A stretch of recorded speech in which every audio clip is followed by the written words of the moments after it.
अस्सलाम वालेकुम नाज़रीन, आज बात करेंगे एक अहम सियासी हलके की झंग का। एक अहम सियासी हलका PP 127 है, जिस पर बहुत से सियासतदानों ने जो है अपना जोड़ तोड़ शुरू किया हुआ और नजरें हैं सियासतदानों की। इसके अलावा मीडिया ने भी इस पर काफ़ी फोकस किया है। तो आज इसके हालात और बताते हैं आपको कि यहाँ से कौन कौन से उम्मीदवार के दरमियान कांटेदार मुकाबला होने जा रहा है, कौन सी मजहबी जमात हो गई है तकसीम और नून लीग को यहाँ से क्या मिलेगा और आज़ाद उम्मीदवार किस तरह उठाएगा फ़ायदा, ये आज मैं आपको इस प्रोग्राम में बताऊंगा। लेकिन सबसे पहले जानना ये है कि ये एक शहरी हलका है, बिल्कुल अर्बन एरिया है और इसके वोटर्स जो हैं वो शऊर रखते हैं, वो ये जानते हैं कि किसे हमने मुंतखब करना है। यानी इसमें देही इलाका आप समझें कि नहीं है।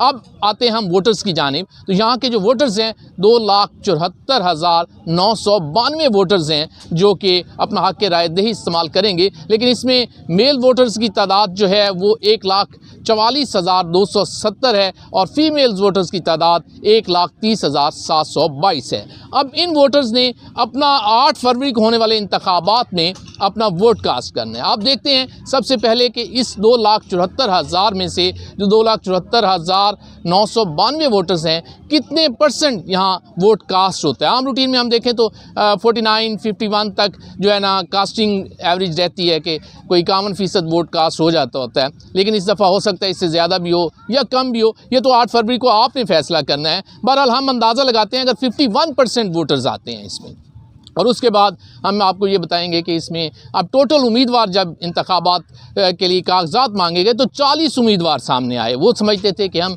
40 उम्मीदवार जो है यहाँ से अगर इलेक्शन लड़ें तो हम जीत सकते हैं। तहम अब आखिर पर जाकर जो मुकाबला कांटेदार जिसे कहा जा सकता है वो किस किस के दरमियान बना है, ये आपको बताता हूँ कि ये एक बड़ा अहम मार्का मारेंगे ये जो कैंडिडेट्स इस वक्त जहाँ लड़ रहे हैं।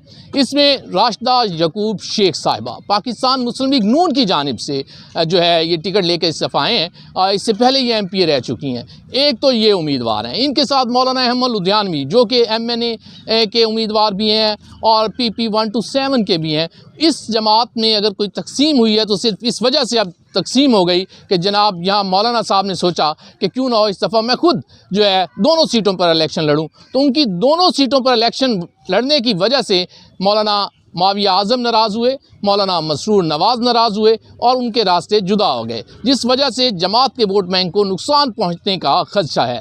इसी तरह यहाँ उम्मीदवार हैं मौलाना मसरूर नवाज़ सामने आ गए। मौलाना मसरूर नवाज़ ने कहा कि मैं इस हल्का से खुद इंतखाब लड़ूंगा क्योंकि वो इस अपनी सीट को एक अपनी वरासती सीट समझते हैं इस सीट को। अच्छा, मौलाना मसरूर नवाज़ की बात हो रही थी तो वो इसमें सरगर्म हुए और वो भी एक अच्छे कैंडिडेट की हैसियत से सामने आ चुके हैं।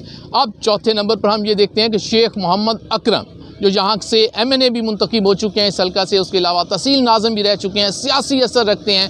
तहम उन्हें एक चीज़ का जो यहाँ मुझे लगता है कि वोटर्स जो है 2 वोट किसी एक कैंडिडेट को दे, ये ज़रा एक मुश्किल काम होता है। यहाँ इनके साहबजादे वकास अकरम MNA के उम्मीदवार हैं जबकि शेख मोहम्मद अकरम MPA के उम्मीदवार हैं। तो यहाँ वोट तकसीम होगा। मुझे ज़ाती तौर पर ये नहीं लगता कि लोग दोनों वोट एक ही किसी बंदे को दें, क्योंकि लोग भी बड़े तेज़ हैं, वो छोटा वोट किसी को दे रहे होते हैं, बड़ा वोट किसी को देने के चक्कर में। तो ये हो सकता है कि यहाँ उनका वोट बैंक भी तकसीम हो। लेकिन अब हमने ये देखना है कि मौलाना अहमद लुधियानवी साहब के साथ क्या हुआ। वो जब PP 127 की सीट पर इंतखाब के लिए सामने आए हैं तो उनके साथ ये हो गया कि मौलाना माविया आज़म साहब नाराज़ हुए और उनके साथ मसरूर नवाज़ भी अलहदा थे। मसरूर नवाज़ अपना इलेक्शन लड़ने जा रहे हैं और उन्हें सपोर्ट इस वक्त की जा रही है मौलाना माविया आज़म की जानिब से। यानी अगर जमात का वोट बैंक देखें तो यहाँ 40 से 45 हज़ार जो वोट बैंक जमात समझती थी वो अब तकसीम हो जाएगा। उसमें से कुछ वोट मौलाना अहमद लुधियानवी साहब ले सकते हैं। इसी तरह उसी वोट में से कुछ वोट राशिदा यकूब साहिबा भी ले सकती हैं, क्योंकि शेख यकूब और राशिदा यकूब के भी नीचे जो लोग काम कर रहे हैं उसमें भी ऐसे लग रहा है कि वो भी काफ़ी हद तक जो जमात का वोट ले सकते हैं। तो ये वोट 3 जगह पर तकसीम हो रहा है और इसका तीसरी जगह पर अगर किसी को फ़ायदा हो रहा है तो वो मौलाना मसरूर नवाज़ जो हैं वो इस वक्त अगर सर्वे करें हम लोगों से तो लोग कहते हैं कि हम अगर बड़ा वोट शेख वकास को देंगे तो छोटा वोट हम मसरूर नवाज़ को देंगे। इसी तरह लोग ये भी सोच रहे हैं और बल्कि सर्वे में हमें बताते हैं कि अगर हम बड़ा वोट जो है मौलाना अहमद लुधियानवी को दे रहे हैं तो छोटा वोट जो है वो मसरूर नवाज़ को देना चाह रहे हैं या राशिदा यकूब को देना चाह रहे हैं। तो इस किस्म की एक बड़ा कांटेदार मुकाबला बन चुका है और मसरूर नवाज़ साहब का इंतखाबी निशान मुर्गी है, राशिदा यकूब साहिबा का इंतखाबी निशान शेर है। इनके पास दावे भी बड़े हैं कि ये पहले MP रह चुकी हैं और हमने बड़े काम किए रहे हैं। और मसरूर नवाज़ भी देखें तो वो भी पहले कुछ टाइम के लिए MP ज़रूर रहे हैं, लेकिन उन्होंने एक बड़ी अच्छी सियासी चाल चल रखी है। उस चाल को आपको बताता हूँ कि वो कर क्या रहे हैं। वो इस वक्त पीर हज़रत मौलाना मसरूर नवाज़ बन चुके हैं। उन्होंने एक ख़ास तबके को और एक मजहबी जो टाइटल था जो उनकी जमात की वजह से उन पे था वो तोड़ दिया और बहुत से ऐसे लोगों को अपने साथ मिला लिया है जो कि पीर परस्त लोग हैं, जो पीरों को वोट देते हैं। तो मौलाना साहब आजकल ये वोट भी ले रहे हैं, मसलन बरेलवी मसलक के वोटों को भी वो अपने साथ मिला रहे हैं। इसी तरह कुछ नौजवान भी मुझे लग रहा है जो कि हम सर्वे करते हैं तो लोग बताते हैं कि जी हम बड़ा वोट शेख साहब को दे रहे हैं, हम छोटा वोट मसरूर नवाज़ को देंगे।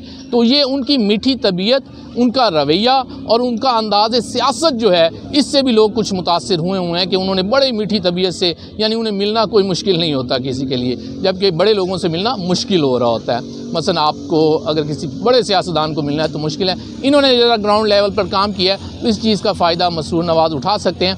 ताहम ये याद रखें कि ये एक बड़ा कांटेदार मुकाबला होगा जिसमें PTI का जुनून भी होगा और जुनूनी वोटर्स जो हैं वो ज़ाहिरी बात है जहाँ PTI को सपोर्ट कर रहे हैं वो इस साइड पे जाएंगे। मजहबी जुनूनी वोटर्स की तादाद तकसीम है और वो देखते हैं कि क्या फ़ैसला करते हैं। बहरहाल यहाँ आपको एक कांटेदार मुकाबला नज़र आएगा और 8 फरवरी का फ़ैसला, 8 फरवरी को होने वाला इस PP 127 का फ़ैसला तो जंग की अवाम ही करेंगे, लेकिन कांटेदार मुकाबला यहीं चल रहा है।